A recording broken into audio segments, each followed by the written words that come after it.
Hello, I am here to present the paper To Be or Not to Be Objective, Rethinking Ethical Principles in Media and Journalism. This paper is written by Anita Jose and Shweta Shrikumar. We begin with an overview of the argument that is raised within this paper. We want to make a case against objectivity that is standardized in journalism today, and we state that it has to be revised in the context of contemporary changes. One of the biggest changes is the declining level of trust in the institution of journalism itself. Before beginning, we would like to clarify that we believe in the functionality of journalism. We believe that journalism has the responsibility of delivering reliable, accurate facts in a meaningful context according to the definition of American Press Institute. But we believe that the attention on the latter part of the function of journalism, which is that it has to lead to the audience making better decisions, has been neglected for the longest time. And this is what has led to declining trust in the institution of journalism itself. Hence, the journalistic purpose, as we see it, is not to only deliver information, but it has to concern itself with leading to better decision making on the part of the public. For this purpose, we believe that journalists have to switch to the use of a reasonable subjectivity in the place of objectivity. This shift is something that we see as being activist. This is the overview of the argument that the paper will take. We spoke about certain challenges that journalism faces, and we identify two main challenges according to the critics Madison and Desjardins. The first is of information disorder. Madison and Desjardins have spoken about how the disruptive power of the internet is a fundamental cause behind the declining public trust in journalism and media. This is because platforms like social media have eroded the role of journalism as a gatekeeper and as a quality controller, which means that anybody and everybody now with an internet connection can control and engage news.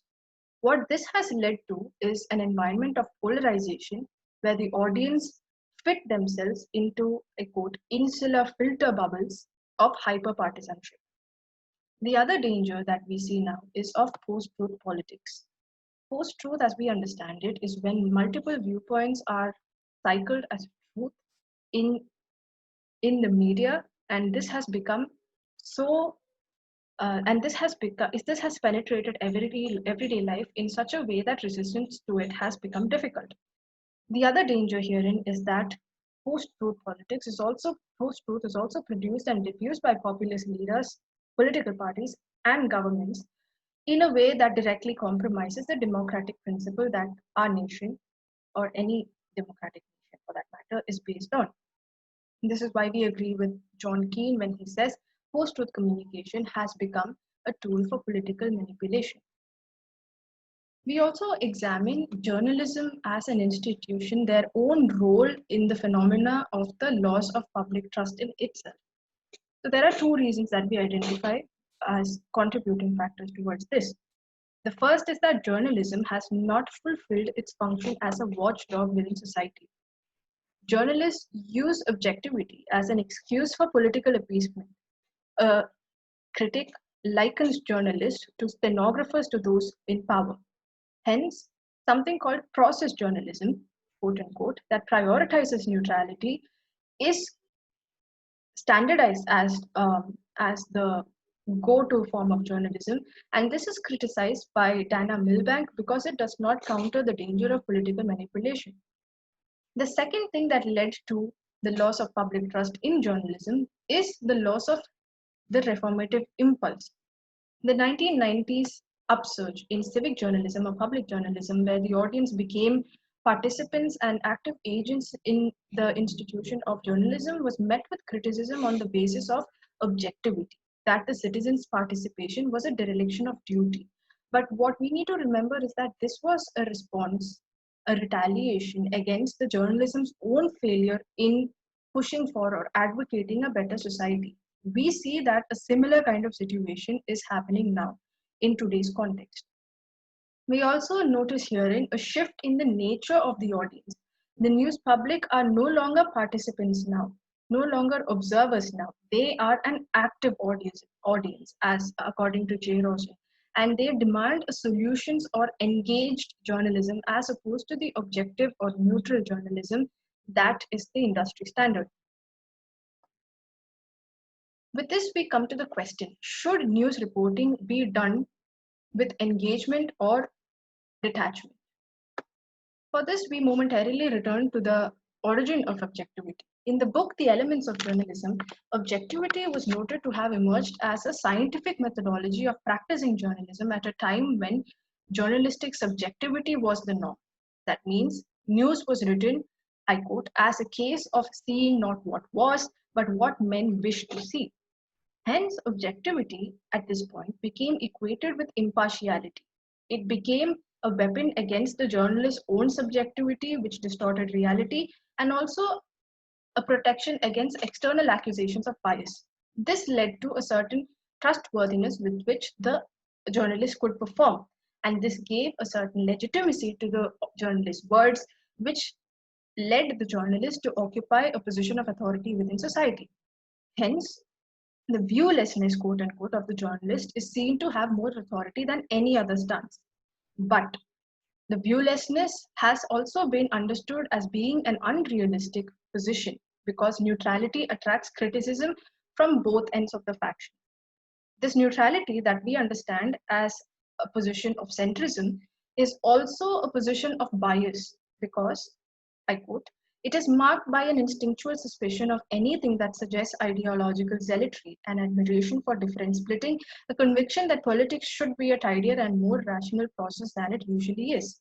This actually is an ideological viewpoint. It is not a place of neutrality. From here, we would like to make our case for reconsidering the ethics behind standardized objectivity. We agree with the American Press Institute when they say that neutrality is not a core principle of journalism. I quote, the method is objective, not the journalist. So, what has happened now is that journalism has become the end, that objectivity has become the end itself of the journalist's function and not the method of doing it. So this is a problem according to us because it does not lead to better decision making on the audience's part. This excuses the journalist from helping towards that goal. We also see that there is an increasing recognition of media subjectivity on both ends. On the end of the newspaper itself, we note the case of the British newspaper, The Guardian, that has explicitly stated and revised their editorial policy to align with an ideological position, that of the progressive position. And we also take the cases of the audience pushback against neutral objectivity, with which the New York Times piece on Tony Hobbitter, who is a white nationalist, was written, and also the audience pushback against the resignation of David Weigel, who is a libertarian journalist who was a libertarian journalist with the Washington Post. Both these instances of coverage, both these instances on NYT and the Washington Post part were instances of them trying to occupy a neutral position, which was not appreciated by the audience. Hence, we argue that transparency should become the new objectivity. What this does is that it enables the audience to see through the author's writing to the sources and the values that brought her to that position. It also helps to undo some of the unintended effects of the ever present biases because the audience now knows that the journalist is writing from a particular position and can warn themselves against making judgments based on that information. There is also a call to shift to committed reporting that portrays or endorses viewpoints when it is justified or when they are justified by strictly verified information. And it does not shy away from portraying viewpoints as opposed to objective reporting. We believe that this move embodies the spirit of activism as shown by the revision of the editorial policy of the reporting policy of The Guardian, wherein it says that The Guardian will embrace as wide a range of progressive perspectives as possible. This shift is not seen to be clashing with their position on objectivity, but rather complementing it, which is why we feel that the spirit of activism is what will lead to better journalism. We would also like to argue that this is not an outlandish claim. There are indicative studies which say that the audience, as much as 57% of the audience, is okay with reporter bias as long as it is made known, as long as they know that they are receiving honest information rather than reporters giving them information that is delivered with a covert bias. We also would like to argue that reporting is an act of cognition, is a psychological act of cognition, and is subject to all the biased positions that are natural to a human mind, as will be applicable in any other activity.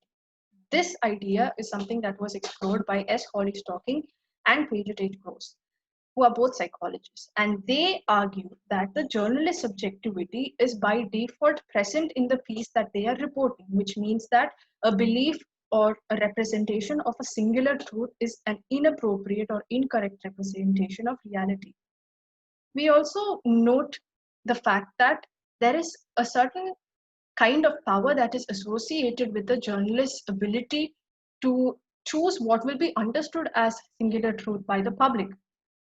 Transparency will lead to the acknowledgement of this ability, which will then lead to a more accountable journalism. Hence, we end up on the point that accuracy and sincerity should be upheld rather than truth itself. Accuracy and sincerity are both method driven. Truth is an end result. So, as we understand journalism, we have to revise its meaning to become an a functional methodology rather than an end result. Why this connects to activism? We go on to argue that the calls for transparency, fairness, accuracy, and sincerity are calls also to counter the status quo objectivity of journalism. This is something that we identify as a structural change and hence is by its own tendency an activist call. Journalism that is reformative rather than informative is needed in this day and age to combat the kind of misinformation and disinformation that has become prevalent due to the nature of digital technologies and how it has penetrated into our lives. Hence, replacing the standard of journalism and revising it to include or to make way for transparency and fairness is something that we believe is a return to the original intention of journalism that was reformative in its nature as it meant as it was seen to have been instituted in America at least. With this we come to the end of our presentation. Thank you for listening.